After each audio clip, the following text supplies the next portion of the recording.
Forgot my gloves. Oh, it's always that gloves. It's always that gloves. So, yeah, be perfect. Say what?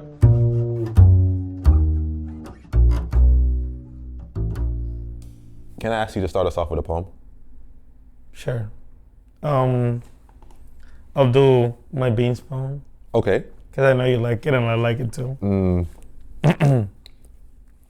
I remember many things. I remember the first time I had French toast. I remember wanting pizza because of the Ninja Turtles and ramen because of Goku and Naruto.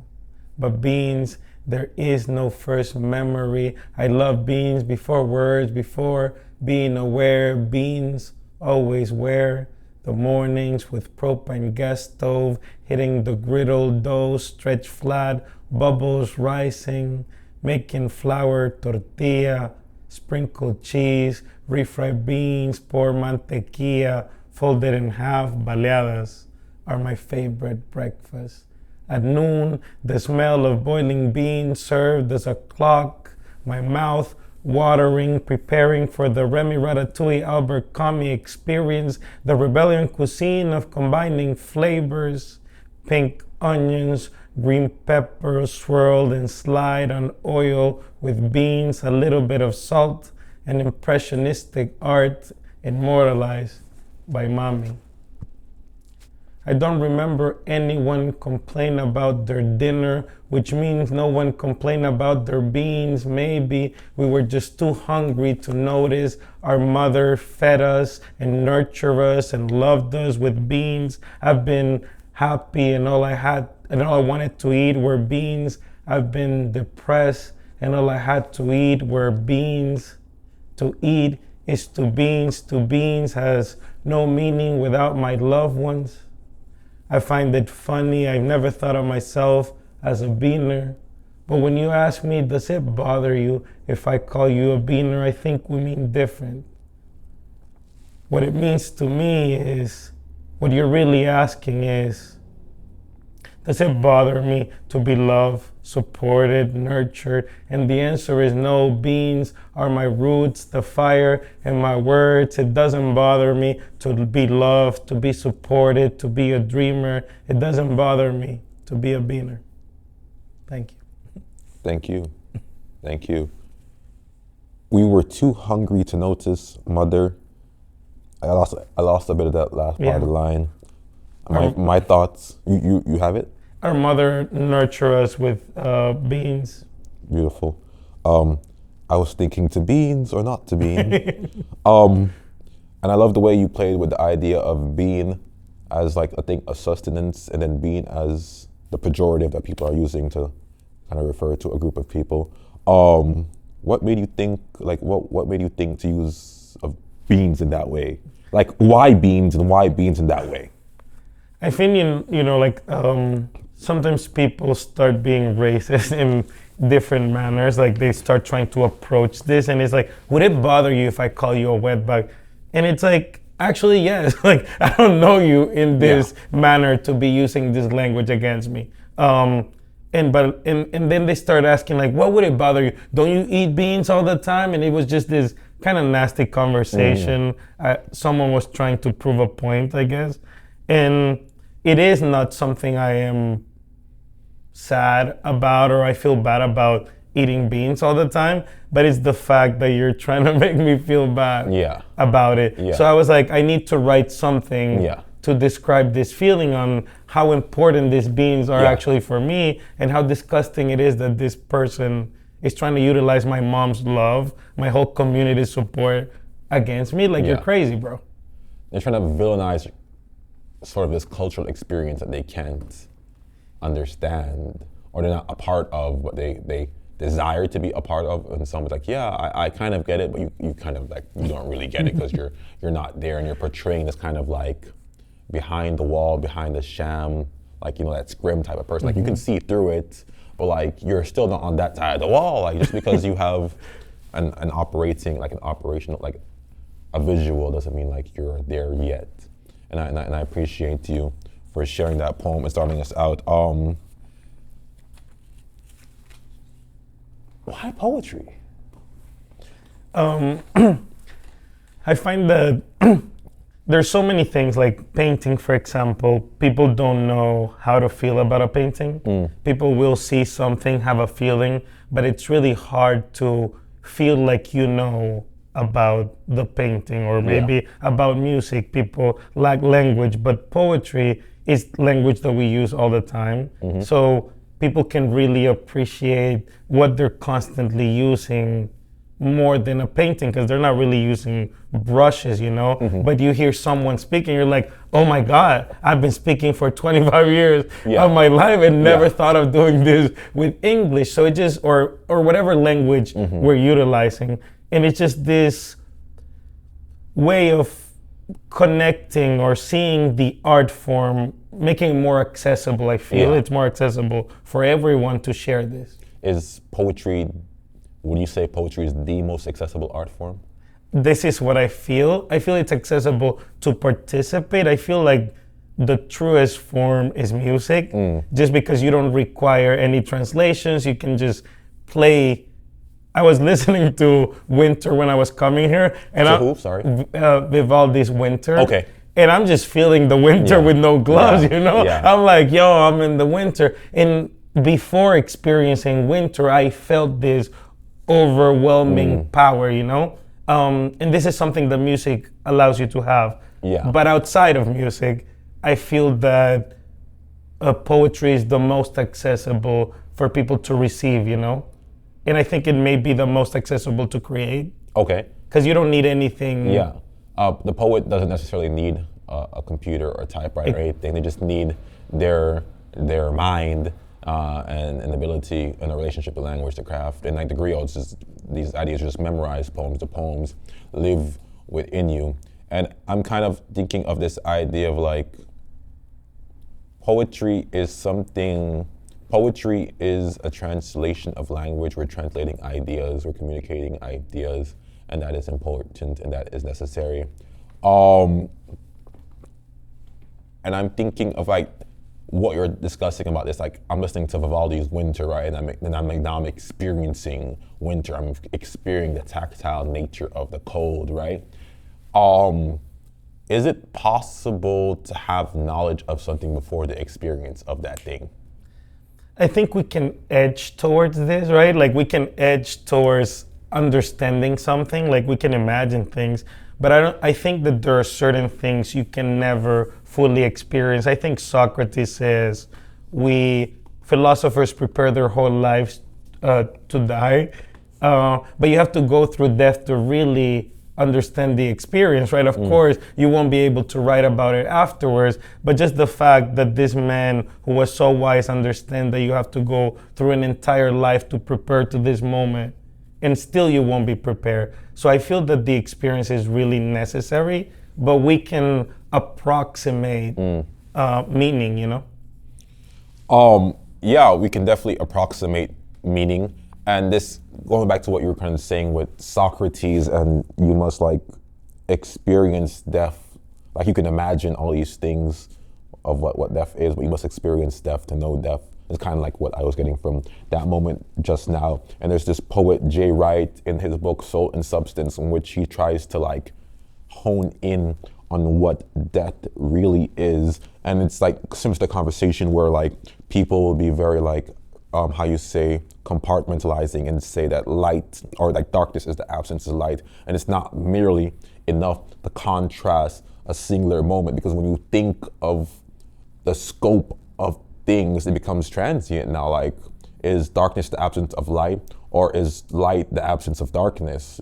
How can you tell the beginning of one process from the end of another process? Are we slowly dying? Like, for instance, like, or are we like, we have 80 years of our span of life. Like, at what moment does the process of death actually occur in us? Does it occur the moment that we are born? Or for instance, the first how many years of life, everything is rapidly reproducing cells, right? And you're moving more and more towards life. Or is it the same thing as the idea of absence and this idea of Zeno, in which he talks about the reflective nature of like words and stuff like that, that everything has an opposite, and it's not merely enough to think in opposites. And I feel like this is the issue of like dualistic mind, right? Because we live in this understanding of reality. We need opposites in order to validate an experience. So we need life, death. We need light, darkness. And so we enter this like yin yang, like so this idea that we need the opposite in order to comprehend existence. I think that we're kind of dying every day, right? Yeah. And it's this kind of interesting thing, because the more you're dying, the more you're kind of living, the more you understand this concept, the more appreciative you are of life itself. So it feels that the awareness of death allows you to live.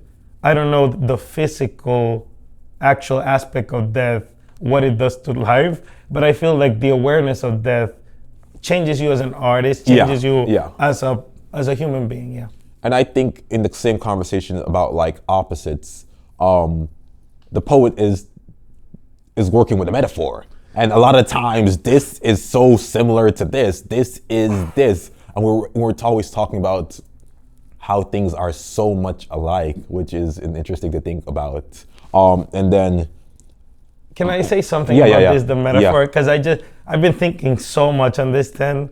Because the metaphor just feels like this metaphysical layer of reality, of something that exists there. Like you're saying, it's the relationship between things. And the thing is, in this universe, ultimately, the relationship between things is the atom, is the electron, like everything connects. The question is, are you going to be able to see the electrons that are the metaphor connecting these two objects? And this kind of becomes the task of the poet, like you're able to see this connection no one else is seeing, but the string is there, the universe is connecting these two things. So it just feels like this beautiful moment of encountering what makes the human fish, what makes everything evolve from the explosion of the star into you and I speaking, you know, like at the end of the day, we're connected in so many matters.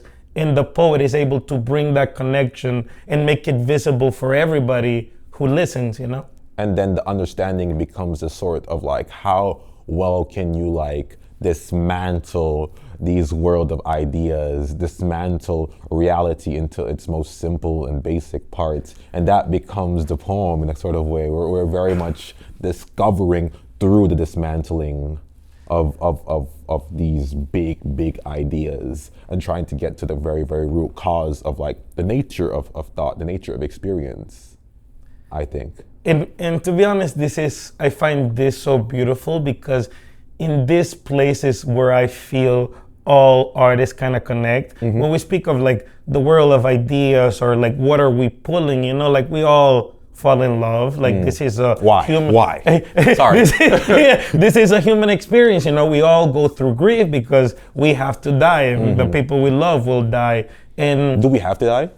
I mean, no, seriously, because I've been thinking more and more about my role as I'm very existential, and like I will go on my way to work, and I'm like I could feel myself dying, and I'll be like crying and like in the state of mourning on my way to work at like the futility of the monotony of a job and the monotony of the action. I'm thinking to myself, I have this poetry, I have this thing which is centering me, but no one might ever read it, or you know, it might outlast me, it might not outlast me. And like, again, it's come to this idea of like lineage and like how ideas can proliferate and prolong a person's lifespan in that way. And like, I can exist in the common consciousness after the physical and tangible has kind of sort of passed away. So like, I am not sure if every poet is thinking to themselves, I have to write because I will ultimately die and I want to live a bit longer through these words.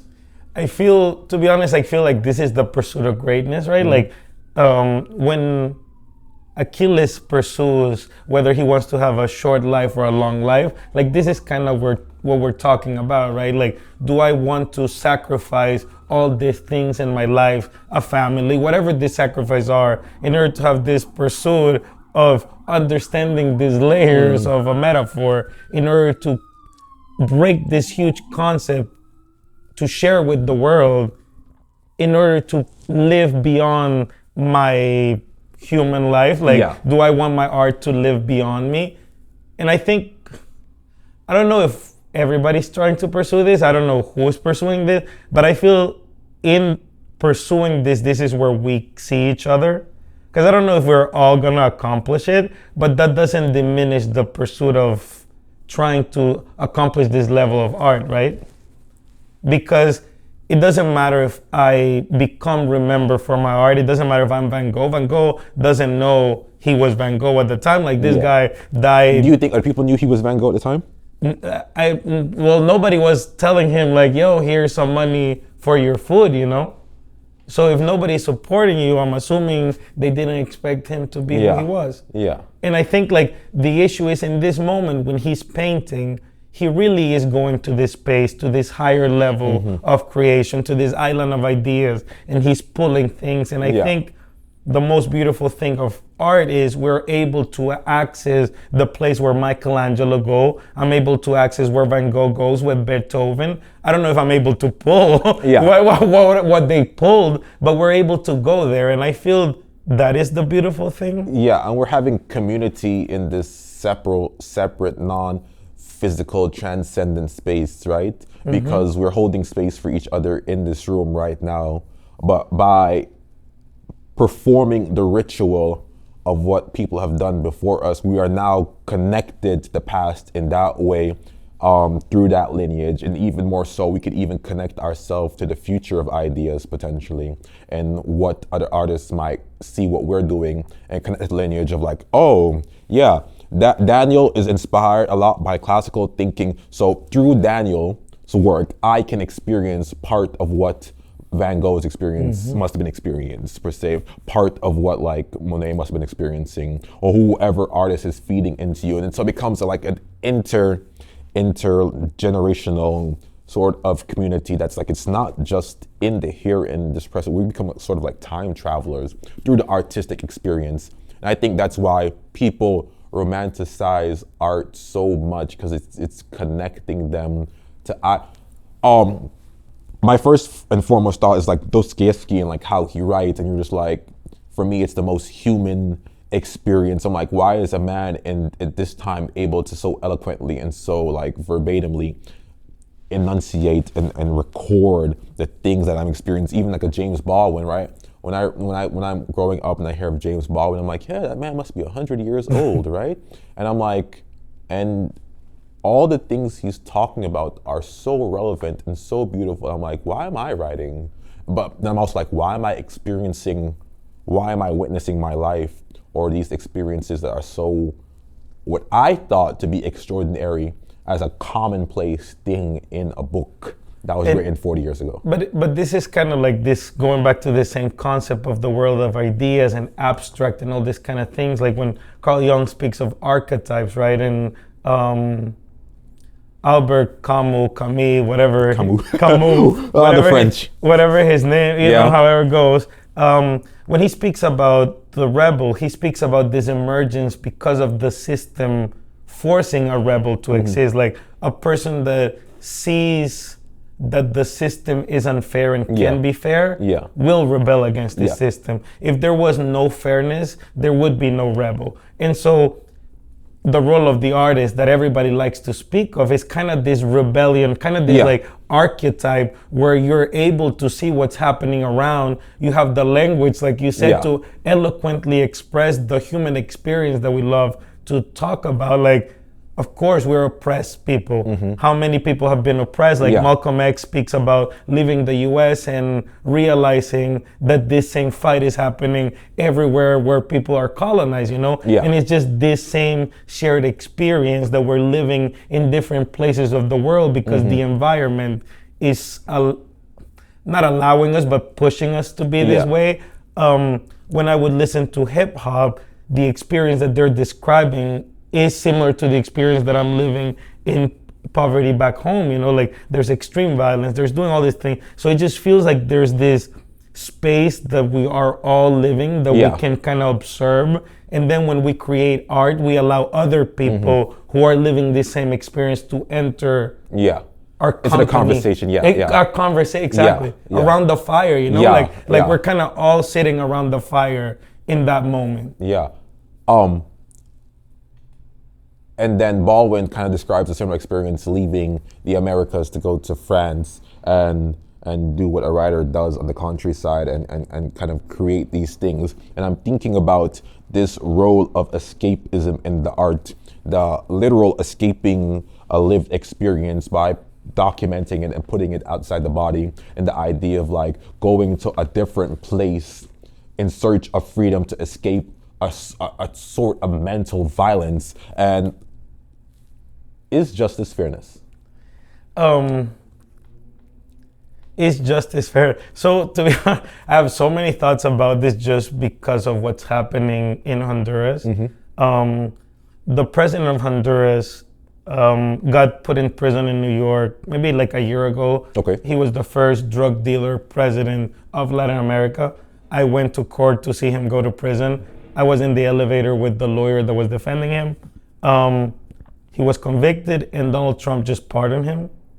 And so in that moment when I was in court, I was like, finally we're getting justice, you know? Yeah. And like, is justice, what was the question? Fairness. Fairness, right? And in that moment, to be honest, I felt for the first time in my life, there can be fairness. In less than a year or maybe a year after, this just kind of shows what language does, you know? Like the fact that if I'm able to break this experience, maybe people can be enraged with me. And it feels like this is the role to be able to look for this fairness. Like the poet or the artist is looking for the fairness the world is not giving us. So I don't know if justice is fairness. I feel art is fair, like gives us the fairness. Yeah. And that kind of makes me think, because there is this way where art can be weaponized, and the word we can use is propaganda. So if I am propagandizing you in a certain way, is that a form of violence or unfairness? If an assumption of the belief of a belief, the pushing of a belief, and the thought that people should believe what I believe, marketed through art. And to be honest, like this is what feels like, am I gonna allow myself to be tokenized, right? Like we're constantly, no matter what environment you are in, if you excel to a certain level, you will be tokenized, because ultimately they want to have power over they like just curious. This entity that is kind of like the same person who pardons the drug dealing president, who is the immigration officer giving me shit, the cop stopping me, you know, they is this figure in power that believes it has to be above something, you know? I not to diminish, but I'm saying they question mark, because I've been working like management for a while, and you know, I listen to the people who are working below me. It's like, this company just doesn't do this, and this, doesn't care about the workers. You know, I can't even get my day off for whatever reason, or like I got in trouble because I called out as a manager. And I'm like, in a human level, I'm like, great, I'm so glad you can communicate these things with me. But who is they? Because you can just say 10. Like if I'm making the schedule, you can just say 10. I'm like, do you mean me? They're like, no, not you, the company, this big imaginary entity. And I'm like, this entity is a collection of people, and I have a role in and proliferating or like pushing whatever agenda. So I'm like, then I think so much about like, am I doing the right thing by these people as a leader? I feel that bureaucracy is kind of this tool that has been inputted in every structure, to be honest. Like bureaucracy seems to be a way of having power over things. This is how you keep people out of your buildings. This is how you do like all these little things, you know? And it gets to a point where they becomes the bureaucracy, the hidden systems that it's hard to like really pinpoint like one by one, but you still feel the pressure of this collective. It's not that people are calling each other like, hey, like let's fuck around with like this group of people, like with Danielle or like but it's just the natural response to what do I think you deserve as a person, right? And to an extent, I always say like, I'm last class citizen because I'm not a citizen, you know? I have a green card, and obviously I'm in a privileged position for having a green card, but there's always this other level, this other concern that I don't have the protection of being a citizenship. I can easily be kicked out when I come through the airport, even though I've lived here for 12 years. I don't have any other place to go. They can keep me there. They can tell me to go somewhere else. And where am I supposed to go, you know? And so these little interactions that just keep propagating through the whole system kind of create this day persona.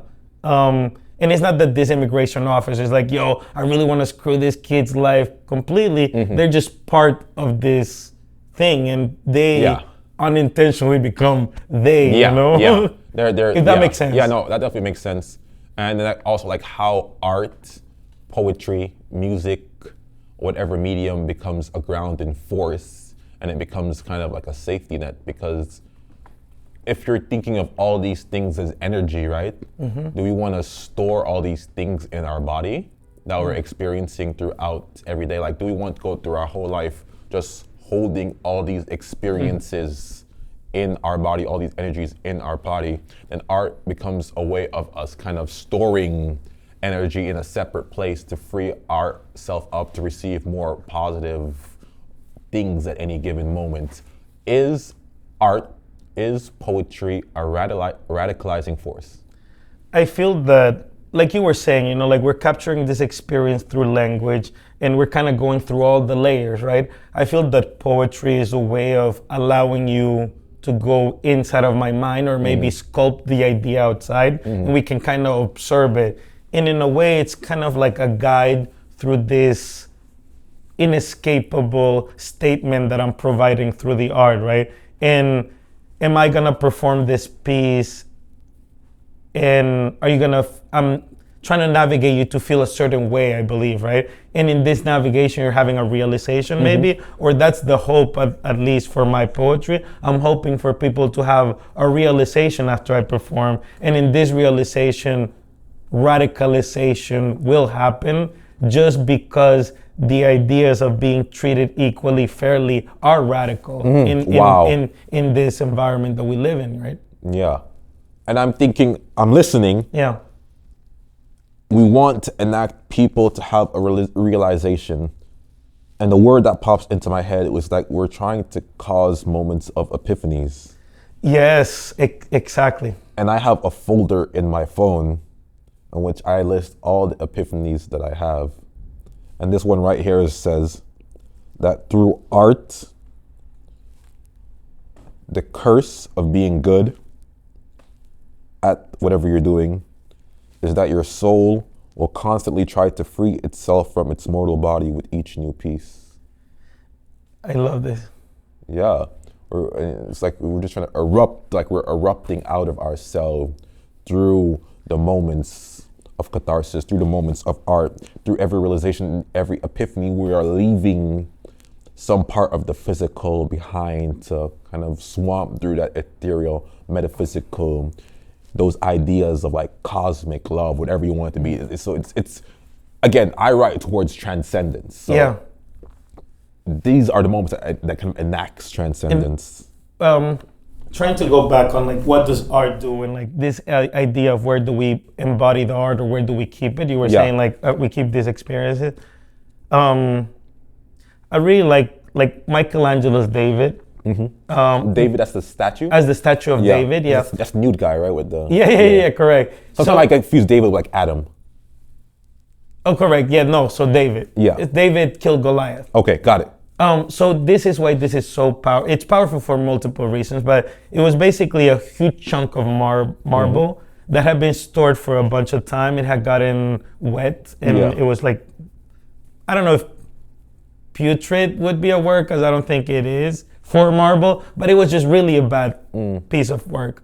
Nobody wanted to work with it. Usually on sculpture, you cut by pieces, so maybe you'll do an arm and then kind of put it together to the rest of the body, because that way if you make a mistake, you don't mess up the whole sculpture, you kind of mess up the arm. But Michelangelo just comes in with this shitty marble piece and just sculpts on one go. He sculpts the David. And this was a symbol to the Vatican from Florence saying, hey, we're here. Like we're a small religious city, but we're standing like David against you, this big Goliath. And what bigger statement do you want that it's like a man creating impossible art? He grabs a piece of marble that nobody wants to work on, that has been saved there for years. On one go, he sculpts the most perfect sculpture done, you know? Like if they say, if you've seen the David, you need to see no sculpture ever, you know? Like this level of transcendence. But the importance is, I'm creating this incredible piece of art to send a message to the Vatican, to tell the person who thinks this closest to God, we're here. And this is what constantly Michelangelo does through his career. Whenever he paints the Sistine Chapel, they bring him in because the popes realized in order to be a pope and to be remembered, they needed Michelangelo to do a piece for them because it's not enough to be a pope.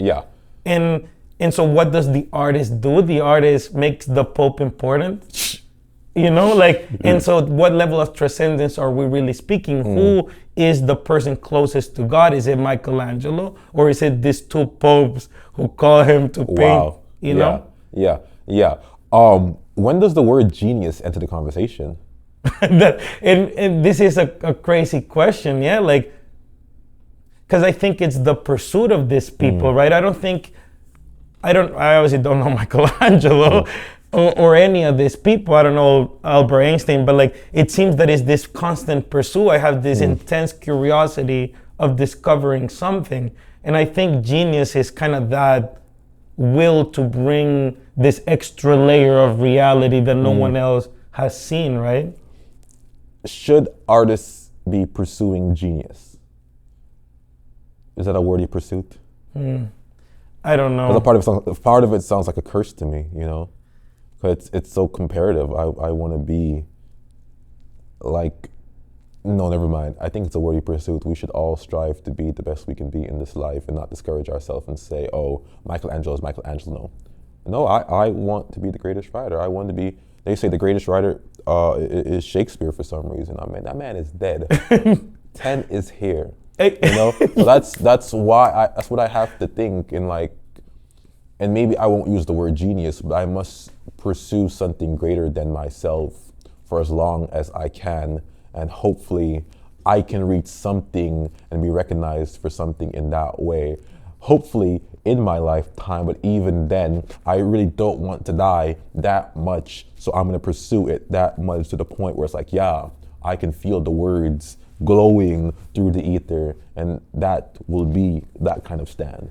I feel, to be honest with you, that we should all pursue becoming constellations. And the question is, what's the difference between that and a genius?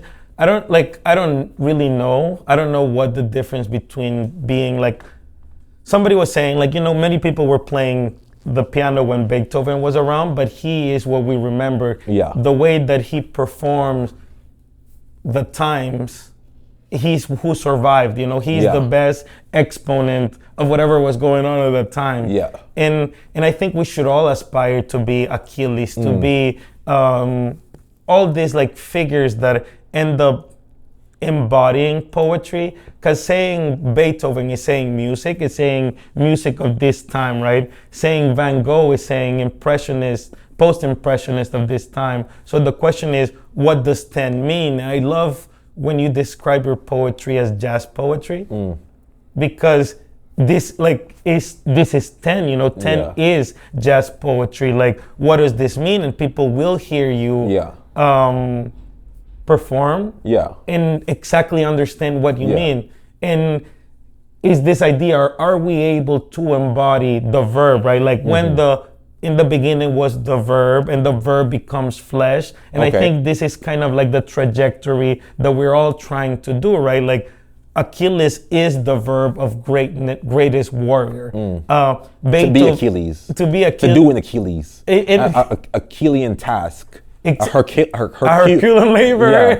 And the same is with Beethoven, right? Like Beethoven is the greatness of that time. And you can keep going through all these people. Like Albert Einstein gave us relativity. He is greatness of this time. And the question is, what is the greatness of your time? What is that you have accessible to you that no one has contributed to, like to human experience, I guess.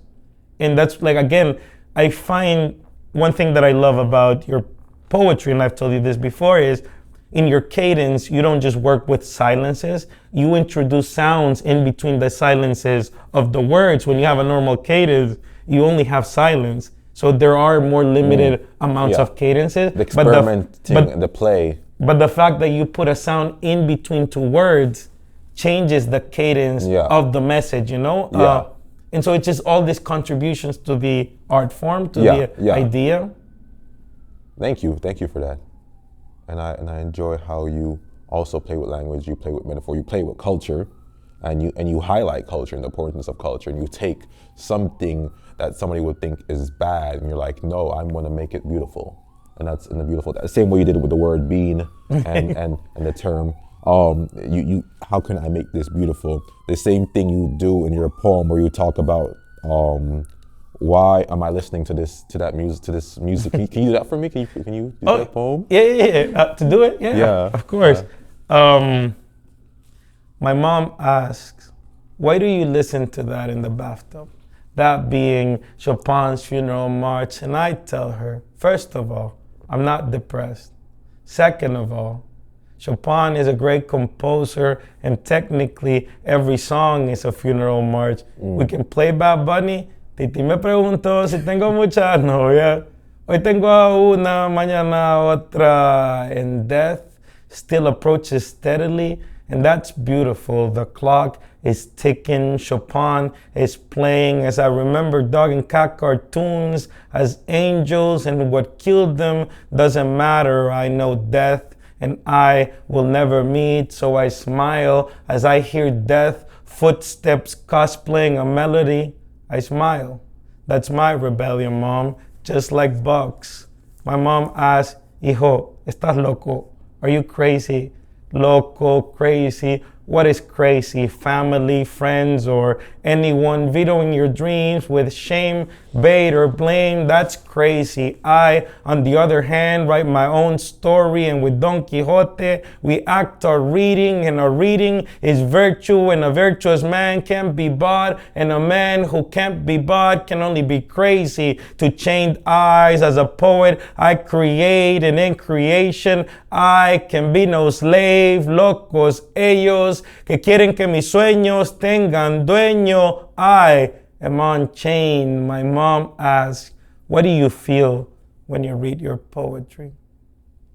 I feel like an impressionist. They used to paint light, not shape, never painting the same subject twice. My words are a landscape, and every performance is a new painting. My cadence is quick brush strokes. My metaphors are colors. My accents, intonations. When I read my poetry, I feel like Claude Monet, like Renoir. I feel like Cézanne, painting everyday life like a mirror to society, except my reading and my writing reflects myself, and sometimes I don't want to look at it. Every word a glimpse into the shadow that adds depths and makes me feel post-impressionist, post-left ear, post-starry night, and I'm trying to avoid posthumous love. My post-traumatic gets exposure therapy, exposed to myself, that is, my unaccepted wounds, the shame disguises pride, the trauma becomes vibrant, saturated consciousness. When I close my eyes, if I need colors, I speak them into darkness. I have orange, indigo, red, blue,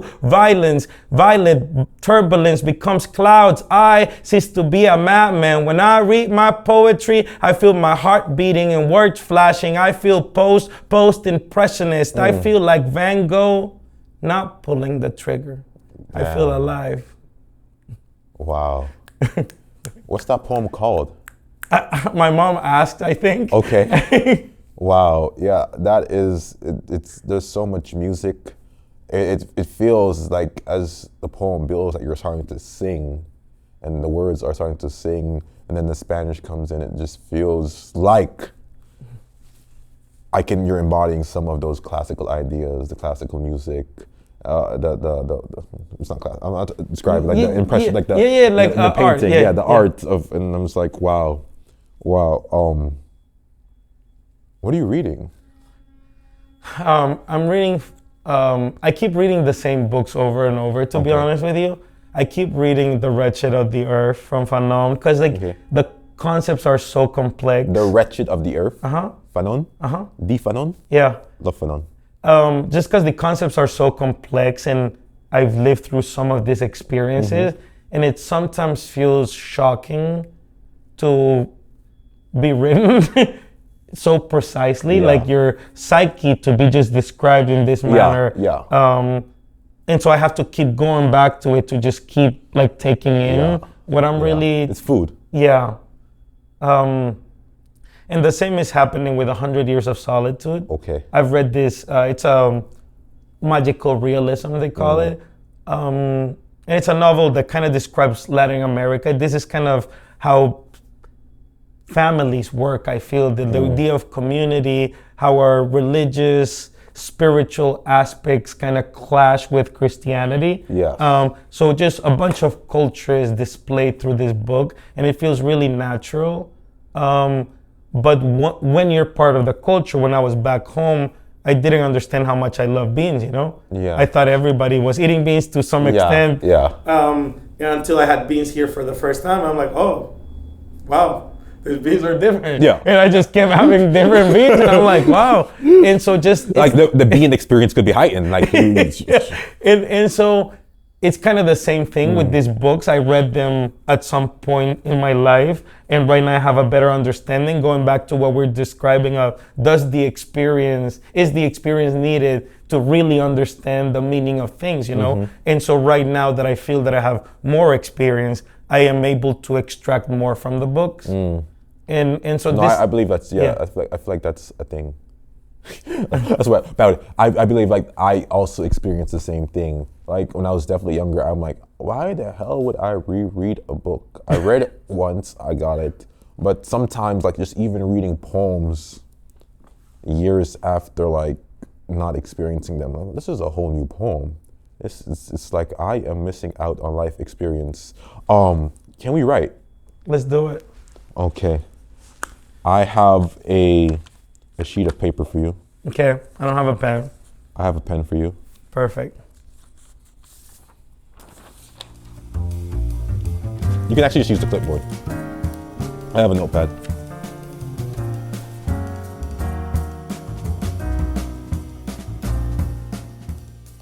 We're gonna do is 5 minutes, okay? Yeah. So this prompt, I just grabbed from what we were part of what we're discussing. So the phrase is the rebellious fist of death. Damn. I'm gonna start the timer now. 5 minutes.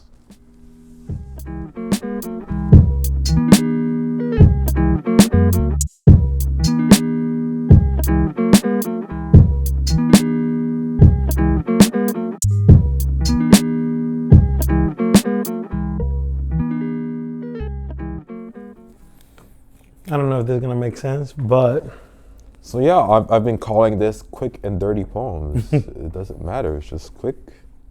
It's dirty. I'll go first. The English talaga. The rebellious fist of death. You knock down, drag out dramatists playing roles with electric rhythms. Lead a body into the beyond for nouns and knowledge. My knuckles will liberate a few front teeth. Call that a wish for wisdom. Call that a fairy charm. Call that a fiery plague. Like land of the living is a phrase ubiquitous. The intention is to be alive a lot longer than I am dead. Misplaced my hope in the methodology of math. Ironclad music. Death is eternal music. Rolling double vowels. Say it slow. Death. Morphs in my mouth. Death. Until the TH reaches its last silent plea to be released from some undeclared order of lineage. Death. Thank you.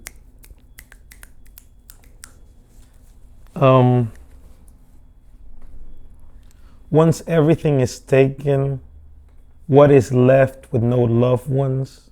with no loved one's fear is gone, when the only thing left is exasperating breath and flashbacks to a humanity ultimately denied, the only thing left is to become the nightmare of those who stop dreams. Rebellion is the ultimate act of agency, is to close the fist and bring death to fear. That's all I have. Become nightmares of those who stop dreams. That's not my quote. I know that's coming from something in Spanish. Still, Yeah. still, that's some lines, and you translated it's a line. I felt it. Thank you so much, Daniel. This is 10, and this is Daniel. Daniel. Daniel. Thank you so much. It's a pleasure. Thank you for joining us on 10 Talks.